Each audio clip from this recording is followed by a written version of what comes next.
Welcome to Smart Investing with Nosa. This podcast is hosted by me, Nosakare Ogiagbe.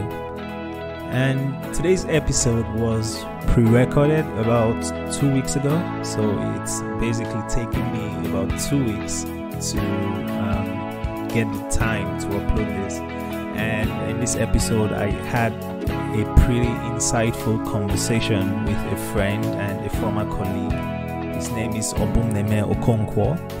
Obumneme is an investment professional, a CFA charter holder, and he currently works in private equity at one of Africa's biggest investment firms, African Capital Alliance, or ACA. This is arguably the longest episode that I have recorded so far because we kept talking. It was pretty interesting, and Obum has promised to return for another episode pretty soon. I would say one of the saddest parts about me not being able to upload this episode earlier has to be the fact that over the last 2 weeks, the market actually suffered a correction. So we talked about a potential correction on the episode of the podcast. So it's sad that we didn't, get to put it out there before the correction. But it was pretty insightful, and I hope you enjoy it. Let's do it. Awesome. So Obumneme Okonkwo, welcome to the podcast. Sir. Thank you. Podcast. So as I said before, I will make a short introduction at the start of the episode where I'll introduce you and talk about what you do. But it would be interesting to hear from you directly. So tell us a bit about your life at ACA. What does it mean to be an investment professional? What exactly do you do? Yeah. Okay, thanks. I'm Obum. I'm Obum Okonkwo. Started my career a few years ago in consulting, where one of my colleagues was a gentleman called Nosa. And I made the transition from consulting to private equity in 2018. So I started working as an investment professional in African Capital Alliance, ACA, in 2018. And it's been very interesting because I've been opportune to work across what I call the broad spectrum of private equity. So from deal origination to actual deployment of capital to portfolio management / value creation. That stuff in CFA that they call financial reengineering. Yeah. So that process as well. And then, of course, the exit. So the exit bit. So it's been very interesting. I mean, it's been very challenging, and I'm sure during the hour we spent talking that I would go into further detail, explaining the challenges and the experience, generally speaking. But it's very different. It's very interesting. Before making a transition from consulting to private equity, I never saw myself as someone that would be interested in business. But this experience my experience in ACA has definitely changed that mindset. I'm less averse, less resistant to the idea of going into business since making this transition. Okay. Yeah. So you think that's it. The experience in private equity has exposed you to the operational side of business and not just dealing with the finance and from a distance? Yes, and the good thing about private equity in Nigeria, I mean, I don't know about other markets, but in Nigeria is, of course, most private equity firms, I mean, a couple of them are really sector specific. Of course, most private equity firms in Nigeria are really sector agnostic. You get to see how, for instance, how operators in the oil and gas space function, operators in the financial services or banking sectors, how they function.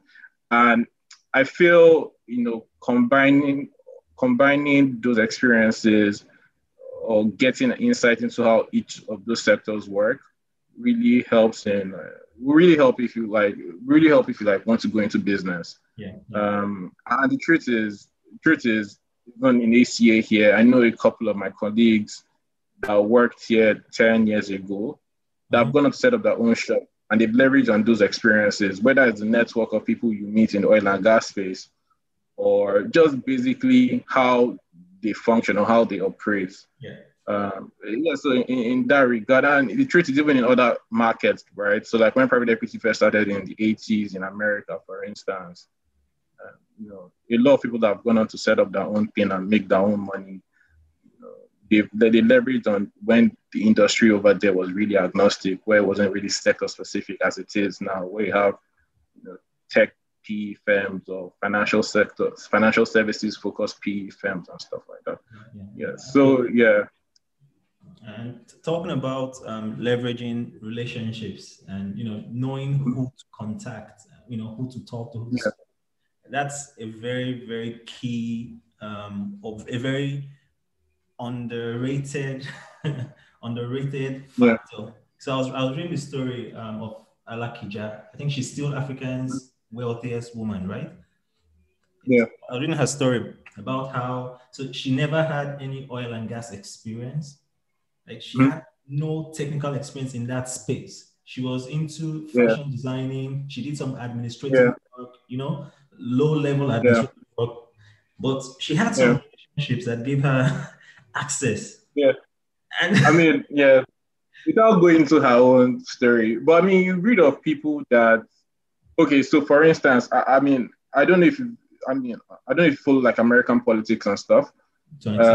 But Mitt Romney, who ran to be the Republican president, was the Republican nominee in the 2012 presidential election. Yeah. He's really rich, right? And he could have been richer, just that he pulled out early on to go into politics. But how did he make his money? He was in Bain, right? In the early days of Bain, right? So the Bain, the BBM, MBB guys, right? And in the late 80s, when private equity was just kicking off in America, right? He went to meet the head of Bain back there, relationship, right? And told him that, there's an opportunity in private equity, that why don't we go into this space? And the guy said, okay, I'll support you, but it's your shop. You run Bain Capital, right? And Bain Capital is now one of the biggest private equity firms in the world, period. Right? But he left early on to then go into politics. If he was still in Bain Capital today, he'll probably worth like tens of billions of dollars. But again, he's still really rich. But the reason I'm using that is, he's merit-based networking that helped him basically become the person he is today. And there are numerous examples. The example you gave is not the perfect example, but also so the point I was trying to make with that is, so for Mitt Romney, he had some experience, so he had some of the technical expertise, right? He knew. Akija had just relationship, and then she partnered with a technical firm with the expertise. Exactly. Right. So it's relationships are such an underrated factor in business. Interesting. So talking about another thing about PE. So you talked about exits, and you worked on it. Is that where the big bucks come in? Are bonuses tied mostly to exits, or? So I'll give a global perspective, and then I'll give a Nigerian perspective. No, I'm talking about your perspective. And from my own perspective, that's where, how they put it, that's where the juice is, right? Yeah. So my ex-CEO that passed away last 2 years ago, he used to tell us back then that this is where the juice in private equity is. That it's not from management fees, but it's from carry, right? And how do you earn carry? You earn carry from achieving massive exits. So 5 times money, 8 times money. The guys that are billionaires today from private equity, that's where they make it from. In 3 to 5 So that's where they make the money from. That's interesting. Yeah. So, Yeah. as an expert in alternative investments in private equity, how much participation? I know ACA also has interest in publicly listed companies, right? So Yeah. in some of the transactions that we worked on in consulting back in Lagos, I think ACA was on the other side. So most of my transactions, at least, were buy side. So ACA was Yeah. usually in almost every transaction one of the key shareholders. So do you get to Yeah. play in the traditional asset space as well? So traditional in sense of Public, um, uh, public, public, right? yeah, No, no. no, no. But no. So there's, I can say yes, I can say no. So we don't go to the stock exchange. We don't go to stockbrokers and say, okay, we want to buy 1 million units of X PLC. I mean, if there's an opportunity, yes, we'll participate in that. And we've done that with a couple of investments that we've successfully exited. And those are really opportunistic. But it involved, I mean, in a sense, it wasn't necessarily traditional because by making those acquisitions, we moved the market, right? Because it was like buying like 8% of the company in on the stock exchange. So it was able to move the. So I mean, it's not. I don't think you can call that really traditional in that sense. Um, but yes, I mean, other markets, yeah, people do it. I'm sure you know, So it and they was call themselves activist investors. so it was still mostly value creation, but you guys didn't take the public companies private. But I remember, I think No, we didn't. so I think ACA had interest in Union Bank. They probably still do.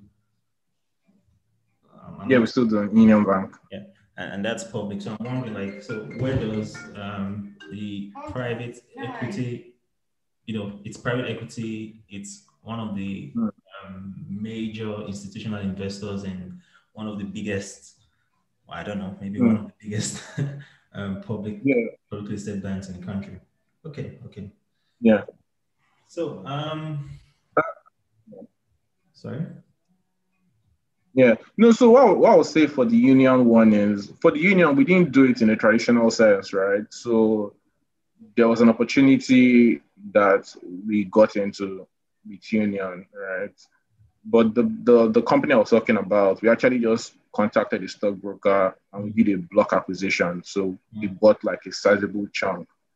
I mean, when you make investments like that, it yes, in name is private equity because a private equity firm is making the acquisition, but it's not necessarily private equity yeah, because even with your significant shareholding, you can't put pressure on the CEO of the company, for instance. You yeah, understand because yeah, of the way you made the acquisition. yeah, Yeah. So that's it.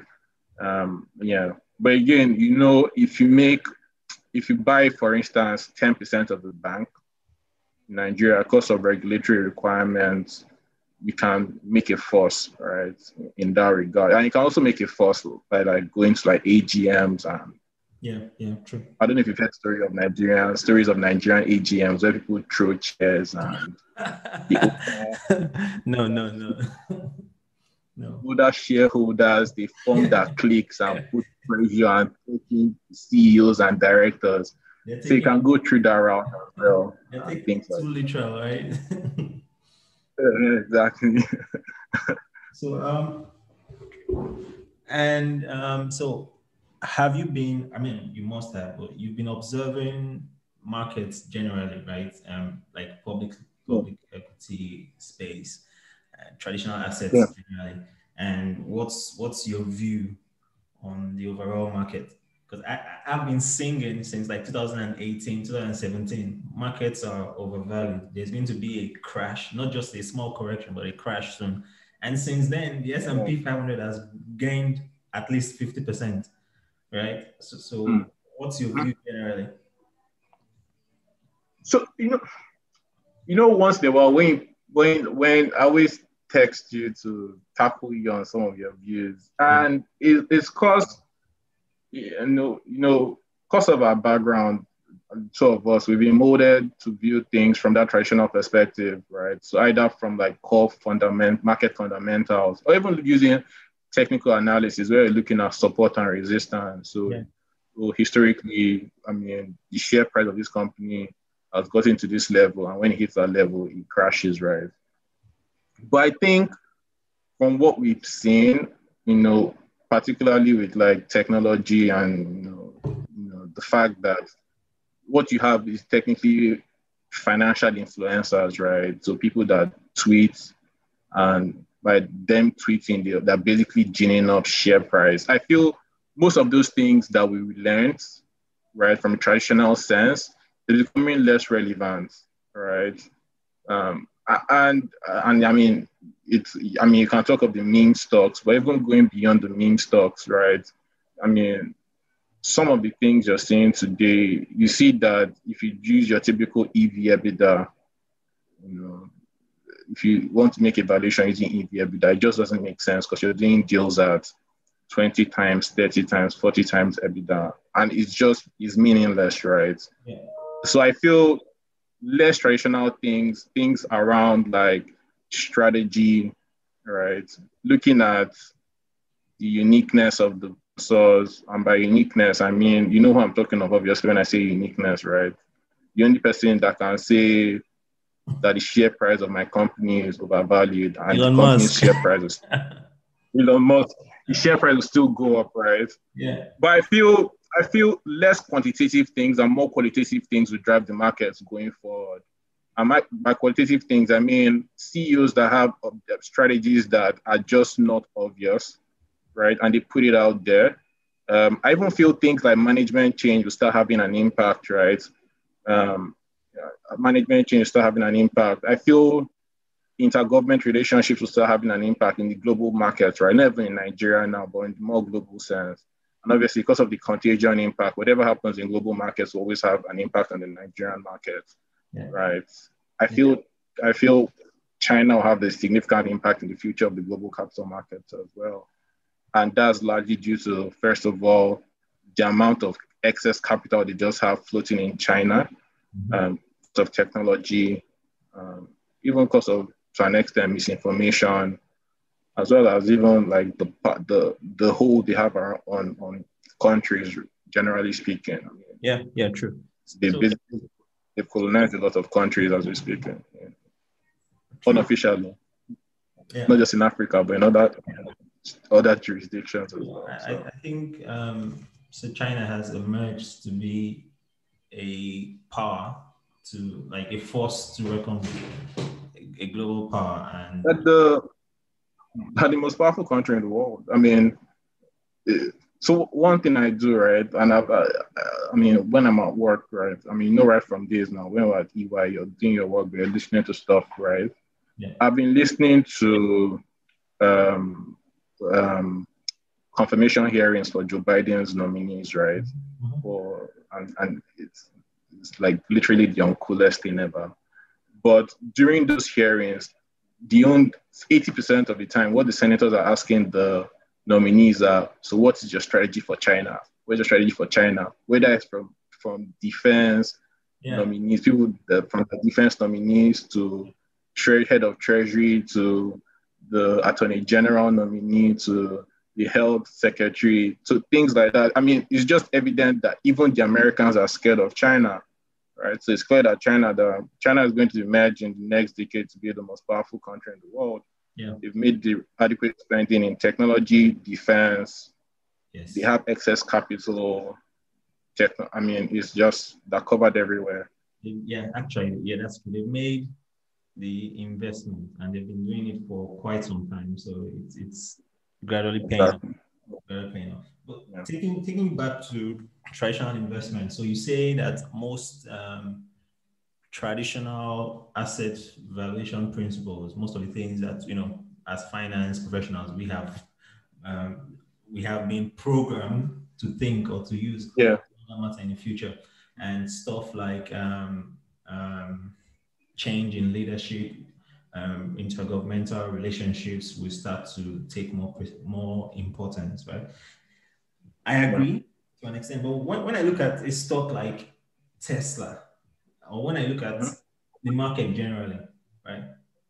Are you suggesting that ultimately how much cash this company will or should be expected to make in the future should no longer be as important as it used to be? Because ultimately it's all cash flows, right, that we're discounting. And if you are paying 20 times EBITDA, 40 times EBITDA for a company, right? So at some point, my expectation would be that those expectations of such significant cash flows will become so unrealistic. People will realize this, and the prices will come down. But I've been saying this for a while; it has not happened. So traditional asset pricing models of fundamental investing no longer important? They will always be important, right? But again, I think it's a function. I think it's a function of also, for instance, the traditional financial valuation methodologies, right? They'll always be important for companies operating in financial services, right? So whether it's your big banks or insurance companies, personally, I believe price to book will remain the right valuation methodology for valuing a bank or an insurance company, right? So using book value, applying a multiple on book value, right, will remain relevant. I also believe EBITDA will remain the relevant metric in valuing a company operating within the consumer space, right? But I feel for your tech companies, right, it's difficult.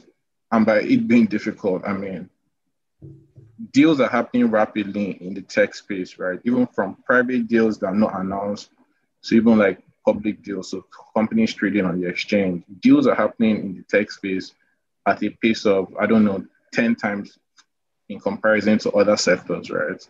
So as a result of that, just based on that, it's very difficult to use those traditional valuation methodologies.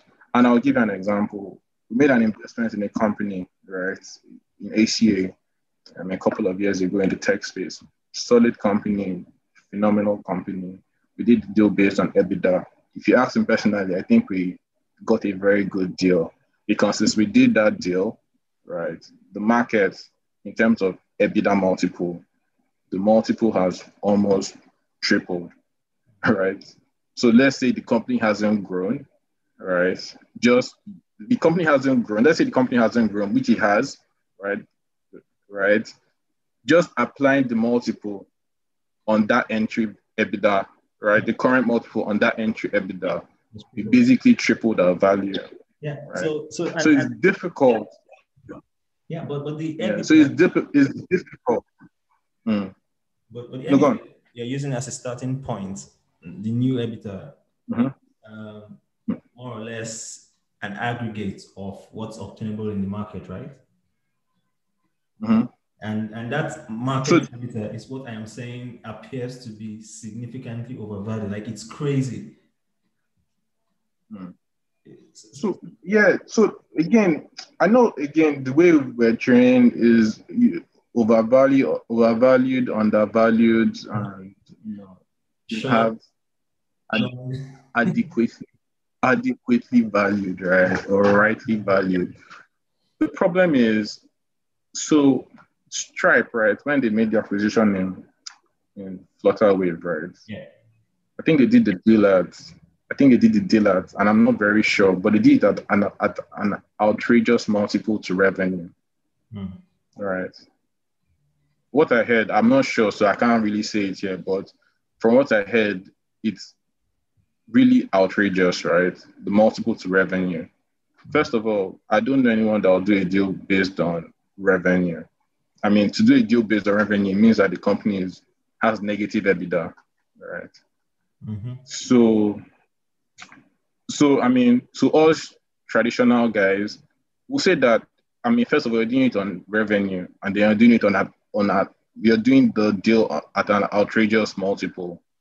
Then it means that I mean, just without even any additional information, it means that the company was overvalued. But by the time you factor in things like synergy, I mean, to Stripe, and look at the more qualitative things like access to a new market that is growing, access to the African market, access to, things like that, access to cheap labor, and other things like that. I mean, who is to say that that deal was overvalued? I don't think it was overvalued. Yeah. So I don't think. I mean, I think it will. I think that deal, in a sense, may lead to overvalued deals. So it may lead to other people doing deals at a ridiculous valuation. Yeah. But I don't think that particular deal was overvalued. Yeah. So that's my concern for Stripe. And, what's the name? I always mix it up with Flutterwave. Haystack. Yeah. So for Stripe and Haystack, Haystack. Flutterwave. Yeah, I always mix them up because they're competitors. Yeah. So, right. So for Stripe and Paystack, there are apparently synergies, right? And some of the growth prospects that Stripe would expect would also have been factored in somehow, right? In coming that multiple. But the challenge now is that every Tom, Dick, and Harry who sets up and calls it tech startup would expect those at exit. And that's the general theme for even in the traditional asset space, right? Everybody expects that things will continue to go up, right? I feel like probably because our generation has not lived through a deep recession, so we believe that, okay, in the long run stocks will generally go up. So because we haven't felt. Well, even people that lived through the Great Recession, right, which is recession 08, 09, I mean, they're still taking this risk, right? A lot of them are still, I mean, one guy, let me just give a short story, right? He came to ACA to pitch his company to us November 2019, right? And then he came again in January 2021 to bring the company to us to look at it again. The reason we didn't look at it the first time was because it was too small, right? So we said our capital can't go into your company because it's too small. What the company is, it's a digital bank, right? We said, okay, no wahala. Then he came back to us January 2021 and he showed us his numbers, right? In the space of COVID, right? And by COVID, I mean in the space of 13 months. This guy he has tripled, what am I saying? He grew his company by like 5 times. Wow. And this is just EBITDA grew by like 5 times. He said that the money he came to us for, he went to a bank, right? And got the loan from a bank at a ridiculous rate and was able to pay it down in 5 months. Right? The money he came to a private equity firm to ask for. As equity investment. As equity investment, right? And he said, that he wants to also grow this business. He wants to grow the business further and he needs equity. And the deal again was too small for us, right? In that room, one of my bosses who lost a lot of money, right, in 2008, he lost like a lot of cash in 2008, right? He called the guy aside and he started having a conversation. And I went to meet him after, like later during the day. I'm like, boss, how far now? He said, man, with what I saw, I'm ready to back this guy. But not just that I'm ready to back this guy. I've told him to come and to make like a more tailored presentation to me, not as a private equity investor, but as he called his name, right? Let's just say as Mr. James Adams. Right, come and make that presentation to me. And if his presentation is good enough for me, right, in the context of me being a family man, if it's good enough, I'll make the investment in the company. Yeah, this guy lost a lot of cash. Yeah, he lost a lot of cash in it, and he's ready to lose it again. Right. So yeah.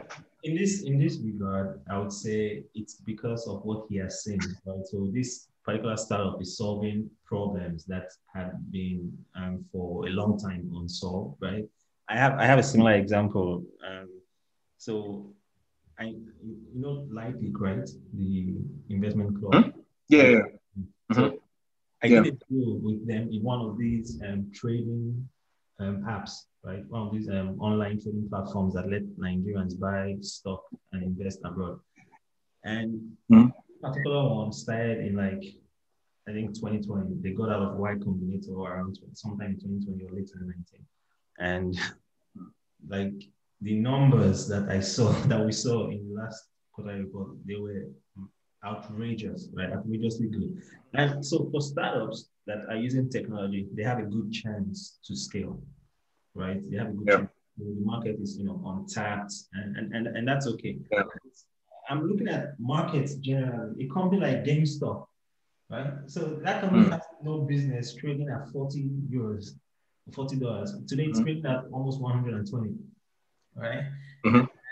Yeah. So it's anyway. So right now, what I have done, I have taken, I've taken my cash out of all of those, small individual holdings. I think I even had some pennies in my portfolio. I've taken my money out of every single one because 2020 was so good to me. And if I should lose everything out, it would be devastating. So yeah, it's a really trying period, right? And your boss. But yeah, but again, I mean, you have to. Yeah, I'd like to contextualize lots of things, right? And the additional context I'll add to what you're saying. I mean, because what you're saying basically that the bubble burst, right? It will. So you're predicting that the bubble will burst eventually. Yeah. Right. But what we've seen is these financial influencers, I mean, I don't know what they call them, but those Reddit guys, right? Yeah. They've shown that, and why I'm calling them influencers is, I mean, they've shown the ability to drag the crowd with them, right? And the crowd that are dragging is not the traditional retail investors, right? People like me, you, our parents, people that used to buy shares back in the day by opening the pages of the newspapers and seeing for in Nigeria, right, 7 Up was trading at X, today trading at this. Oh, it means like it's a good stock, let me buy it, right? They're dragging in people that used to gamble, right? Yeah. People that used to place bets online, they're dragging them into the capital markets now, right? And it's those people that, again, ginning up these share prices are the ones pushing these share prices. So no doubt, I mean, bubbles always burst is one of the things you can guarantee in any capital market that the bubble will burst, right? But unlike 10 years ago, unlike what happened in 1999, 2000, the dot-com bursting, right? You have social media now, right? And not just that you have social media now, you have what we call proliferation of social media. Everybody has one social media platform, right? Whether it's, I mean, my dad was talking to me about GameStop. GameStop. Dad, I'm like, dude, what are you saying? Like, I mean, I'm surprised you know about this thing, right? And how did you find out about it? WhatsApp, right? Yeah. So I mean, everybody I know has either WhatsApp, Instagram, Twitter, or Facebook, right? And then you have people that have access to multiple of these social media platforms. So that's seeing information everywhere, and that is driving that investment decision. Yeah, but on this, right? There's social media. Everyone has access to more information than they can consume, but that would not stop. I mean, eventually, these people have to realize that I'm paying 200 euros, $200 for a stock that not in 10 lifetimes return even $50 in But a no, think of it. 10 years ago, right? I mean, 10 years ago, you had shares that were like, you had stocks that were like GameStop, right? 10 years ago. Yeah. Stocks that were just going up for no reason. When the bubble burst, those stocks never recovered, right? Like they lost value. Yeah. That happened to GameStop like 3 weeks ago, right? technically it's bubble burst, the bubble burst. And But then it then came back up. someone somewhere, exactly, someone somewhere started pumping the bubble, right? How? Why? It's not from financial reengineering. It's not driven by market fundamentals, right? I think they fired that CFO, Yeah, it right? was part of And on CFA. the back They of announced that that's the what happened. CFO will leave at some point in the future. Exactly. At some point in the future. Like And on the back of that, everything. the bubble started. So you see, it's financial information, not even financial, it's meaningless information, right? In my opinion, right? But if someone somewhere ginning up this thing, just pushing, and it's not, again, it's not the traditional retail investors, it's not your hedge funds, right? That are just trying to inflate the price to dump in future. It's people on Reddit that are just driving this, right? I think it includes a lot of people who lost money the last time out, and they think, okay, well, it's going up again. Maybe this would be a good time to, Yeah. rally the crowd. If it goes up, we dump it. Anyway, I've positioned myself properly for the crash. So Mhm. even if it doesn't happen for another year or two, I think the last year was so good that I wouldn't feel like I'm missing out. I'm Yeah. still invested, but a little bit. So Yeah. what's I mean, at the end of the day, like I was telling one of my colleagues, right? Again, we've been programmed to be satisfied with an IRR of, and by IRR I mean like returns of 14, 15%. Right? That has changed. If you earn 14% in a year, you're a failure based on what the market is doing, right?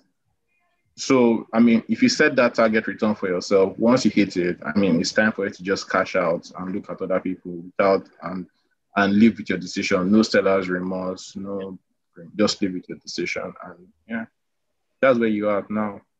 and on alternative assets such as cryptos, wine, Mm, sports cards. What's your view mm, on that? yeah. I don't know if you saw what the CBN governor said a couple of days ago Yeah, I saw. I about was crypto. embarrassed. I was embarrassed. I mean, I was just laughing. That's the central It bank sounded like, of my country of birth. yeah, saying, what do you say? How do you put it? Something in thin air. Yeah. I mean, it was very embarrassing. But what I think about cryptos, right? And I won't just speak of any crypto, I'll speak of Bitcoin because, in as much as it's not a legal tender, it's not being backed by a central bank, I think one critical thing for Bitcoin, and I mean, correct me if I'm wrong, is supply is limited, right?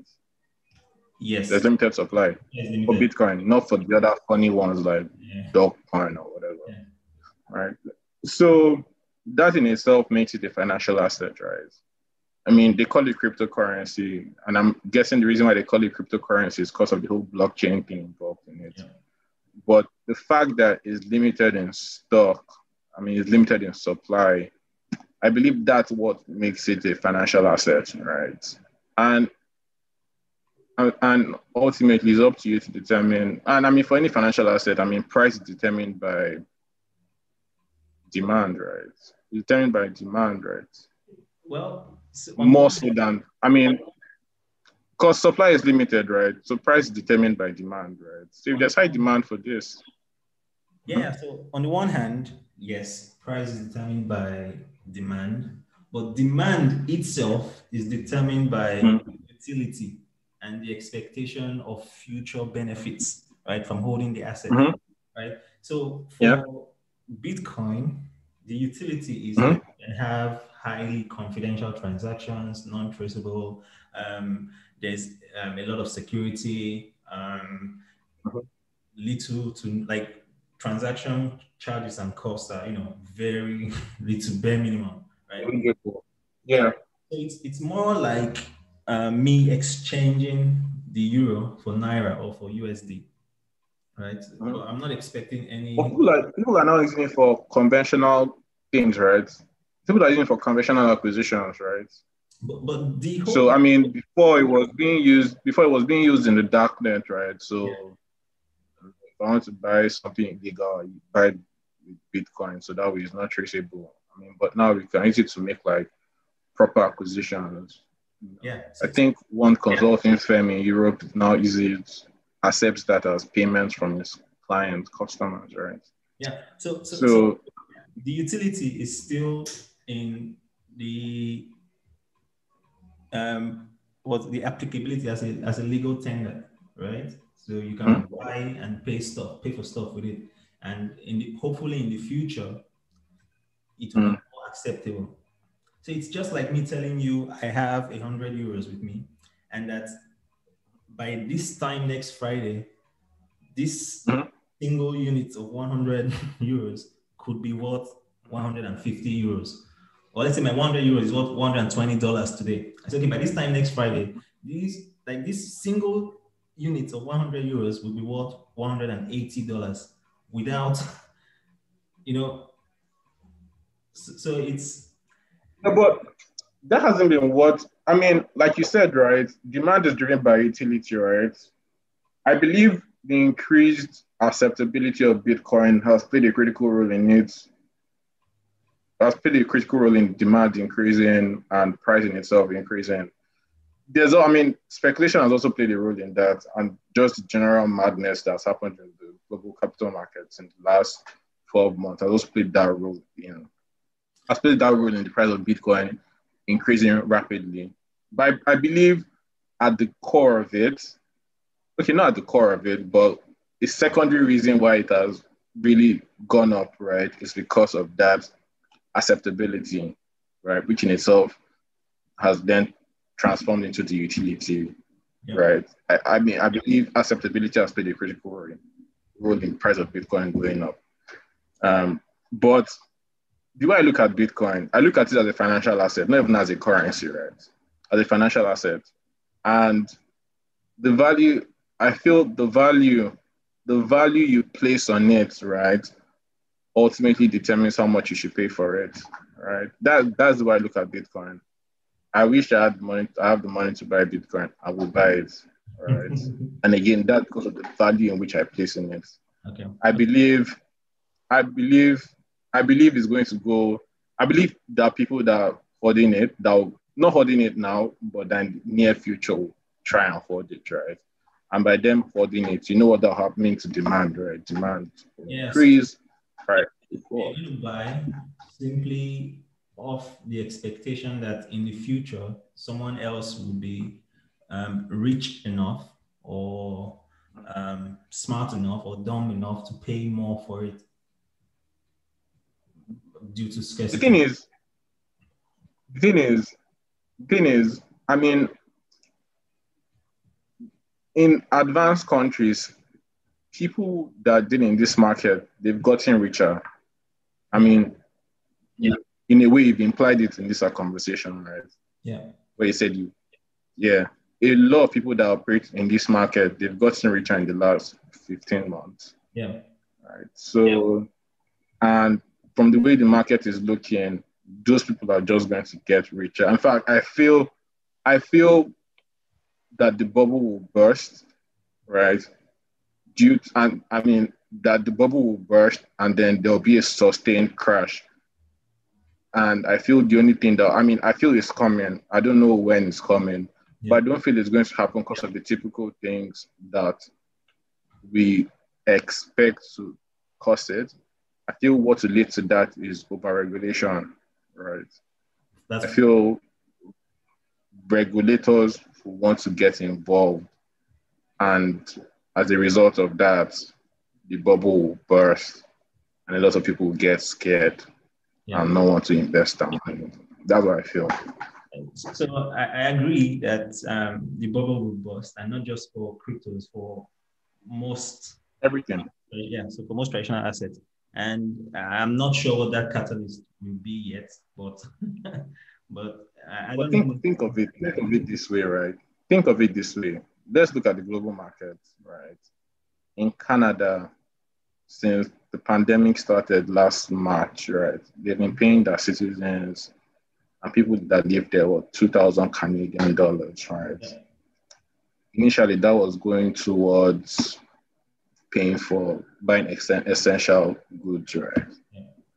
I mean, they've moved past that. Yeah. They now have excess cash, so they're not even spending it in Yeah. savings, right? Yeah. And what are they putting that savings in? The thing they see on social media, Bitcoin. GameStop, GameStop. Bitcoin. Yeah. So that gets richer. Absolutely. Yeah. So my last point for today was, I think we've actually talked about it. So economic cycles, the next economic downturn, Uh, and you've mhm. alluded to the fact that it's coming, and you think Yeah. overregulation will be the catalyst. I'm not quite Yeah. sure, because the thing is that I don't think there's a single cause of, like, I don't think there's any one particular catalyst that has driven economic downturns in history. It's been a host of things, right? I mean, historically, you can point to this is what happened, right? So in 2008 was the housing crisis, right? Yeah. So in So people hindsight, you buying, can tell. yeah, But in yeah. In 2000, hindsight, you can tell.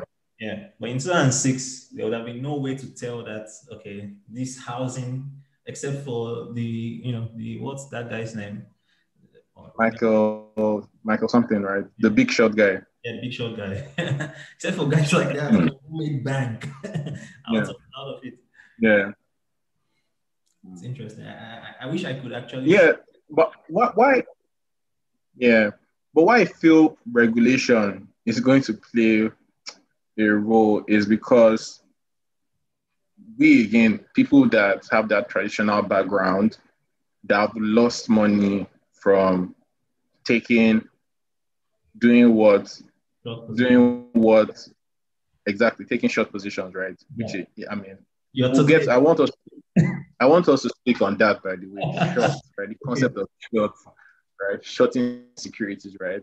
But I feel those people that have lost money from that, they're going to put pressure on. I mean, I'm speaking now of like the advanced countries are going to put pressure on regulators, are going to put pressure on people that operate within the legislative arms of government. So whether it's senators or people that operate in the lower house, Congress, whatever, a House of Representatives, to put pressure on them to draft those regulations to ensure that the type of money they've lost will not happen again. But the good thing about it, and why I feel it's going to happen, but it's not going to happen anytime soon, is because of this whole divide between people that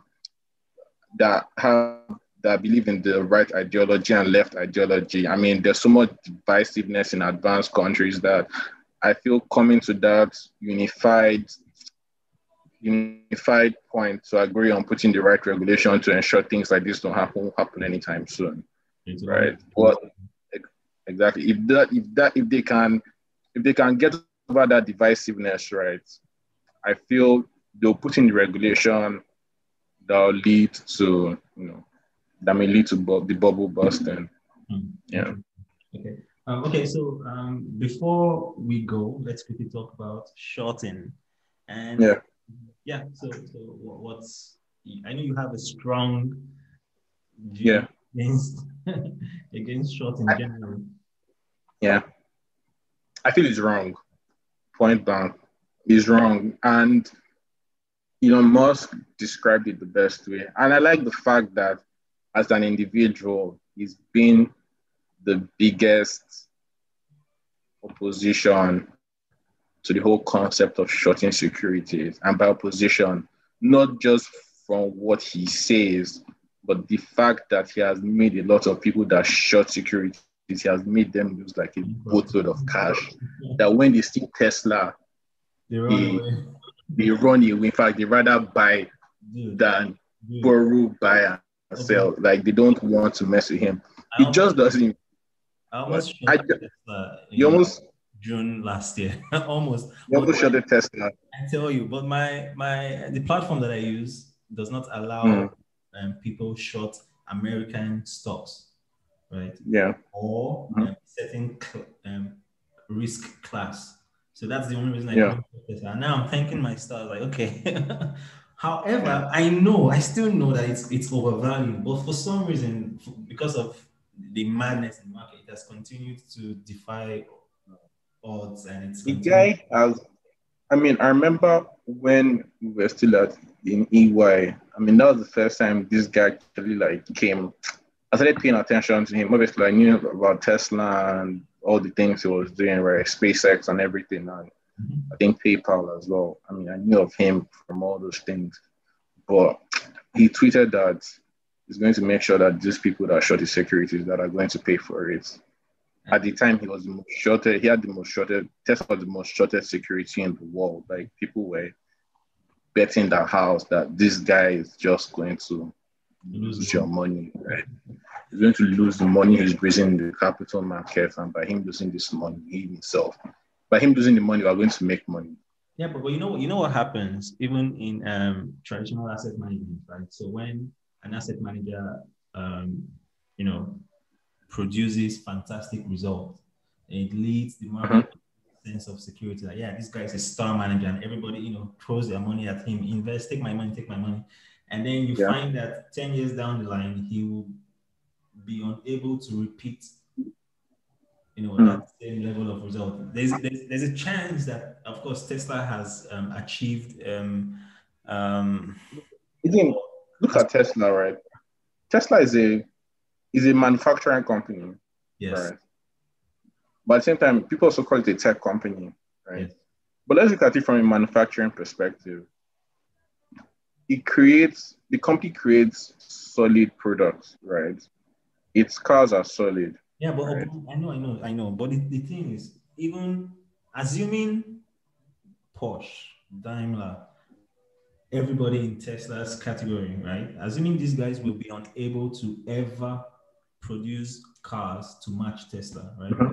It is a well-known economic theory. It's well-known in economics that if you find yourself in an industry where you are profitable, right? Mm-hmm. Ultimately, someone would rise up. There will be competition. Right now, the market is pricing Tesla as if Tesla will run 70% or 80% of the entire automotive industry, and that's unreasonable because there are already players in different markets. Tesla does not have a monopoly on this technology, right? The technology, but it's far ahead of almost everybody else, right? In the EM space.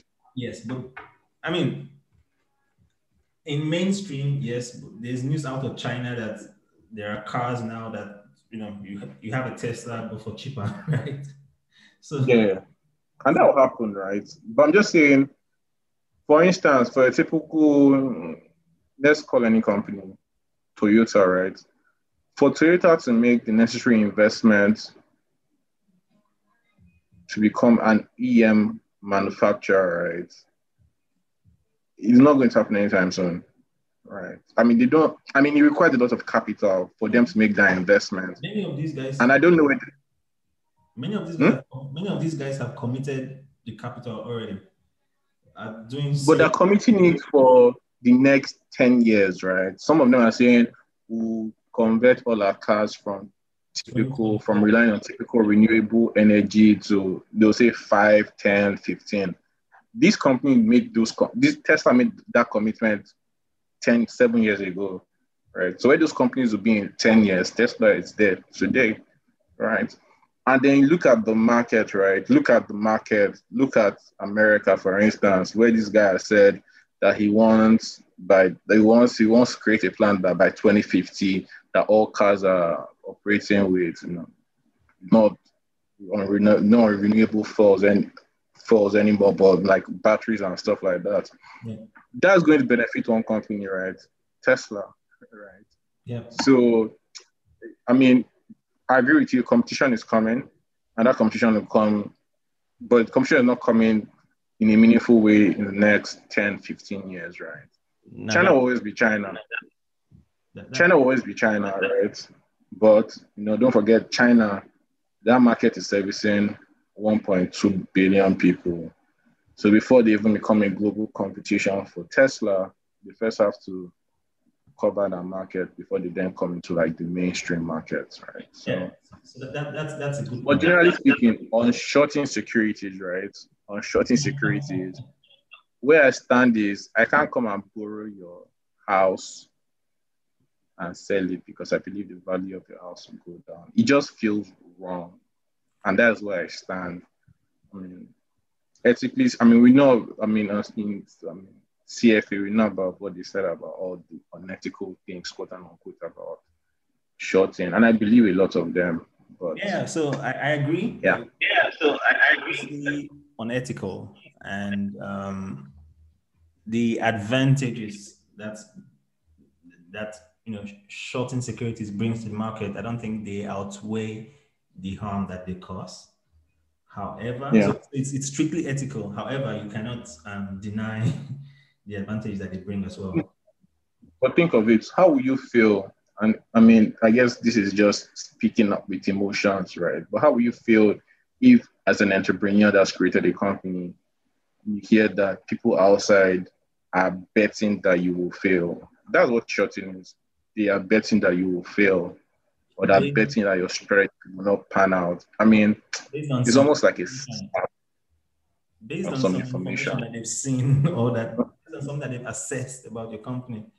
But even for some of them, it's not even based on information, it's just based on gut feeling that your strategy hasn't worked in the past. So why would it work now? And that in itself is even an insult. Yeah, but that's Why are you that's still how match? that's how a lot of people go long on securities as well. Okay, the strategy has worked in the past, or this guy is a star manager or a star CEO. So if he goes to a new company, then there's a good chance that this company that has been performing terribly will improve. Mm-hmm. Stock price goes Yeah. up. So, I mean, you could argue both ways. You could also bring in the argument about how short sellers improve information efficiency in the market, right? So they're participating, Yeah. but The market participants. yeah, and the more skilled market participants you have, the more efficient the market will be, and so all of these are advantages as well. But yeah, I agree. It's a strange phenomenon, being able to borrow stock that you do not own, sell them only on the expectation that the share price will go down, and when they go down, you simply return, at It's very low is price, weird. and then you By the make. way, I feel the concept of efficiency, right? Efficiency, quote unquote. I feel that concept in itself is going. I mean, it's going to be redefined sooner rather than later. People are actually going to take up that responsibility to redefine what market efficiency is, because again, I feel the market has moved, is moving, and will still move in such a way that things we've been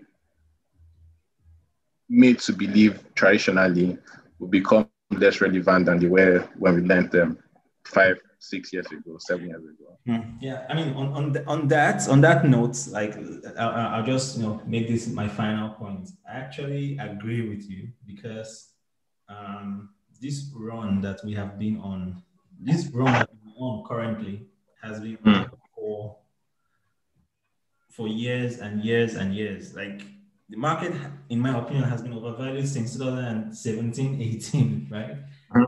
So an efficient market should quickly realize this and correct itself, but that has not happened. So yeah, I agree. The concept of efficiency in markets will be reassessed. And Yeah. yeah, awesome. Any final notes from you? Yeah, I mean, for me, I feel, and I mean, I'm just building on this last point we made. I feel for a lot of us that for a lot of us that have that traditional belief, I feel we just have to adjust. I mean, and it's up to us to determine the degree of adjustment, but we have to make the adjustment, unless we'll be left behind. I Yeah, mean, and it's we are old evident. school. Yeah. Yeah, you just have to, yeah, you have to make that adjustment or you'll be left behind, especially if you want to become a manager. I mean, people will give you capital, but you see that if you're not delivering the returns that, Market is yes, delivering. the market is delivering, I'm sorry to say, they'll just move away from, and they'll give people that can deliver those returns, ultimately. So, I mean, whatever market you're in, whether it's even in traditional markets like Nigeria, don't forget you're still raising capital from people that have access to information, right? So they're seeing what people are doing out there. So, So ultimately, it's up to them to then determine whether they still want give you the money? And can they even justify giving you that money?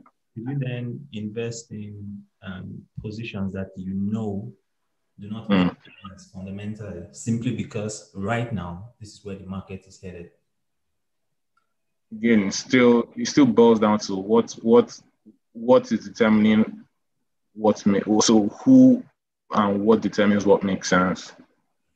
If you're still going to base your decision based on the traditional stuff, fine. But if you're going to base it on more qualitative stuff like strategy, quality of management, government intervention, even more global stuff. Yeah, but these things are already being factored into valuations, even in traditional investments. You just have to increase. You have to, don't forget, they said, oh, if Biden wins the election, the market will crash. You see what the market did? The market continued on its upward trajectory. So, again, it's up to you to then determine, what's the word now? I think it's up to you to just move it. Again, for me personally, I think it's up to us to determine how much reliance we place on those traditional things. They'll always remain relevant, especially if you're looking at traditional sectors, right? So like banking, insurance, consumer, even utilities, for instance, those things will always remain relevant. But if you want to invest in modern sectors, right, new sectors, then you then have to just adjust how you're making those investment decisions. Awesome. Thank you so much, Obum. Thanks, man. It's been a nice chat. Thanks for. I've enjoyed this.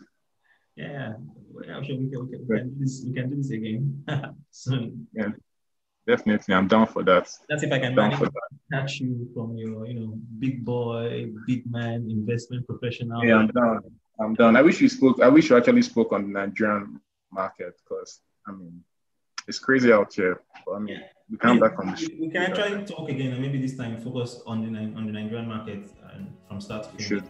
Awesome. Thanks a lot. Have a good rest of the weekend. You too, man. Nice one. Bye.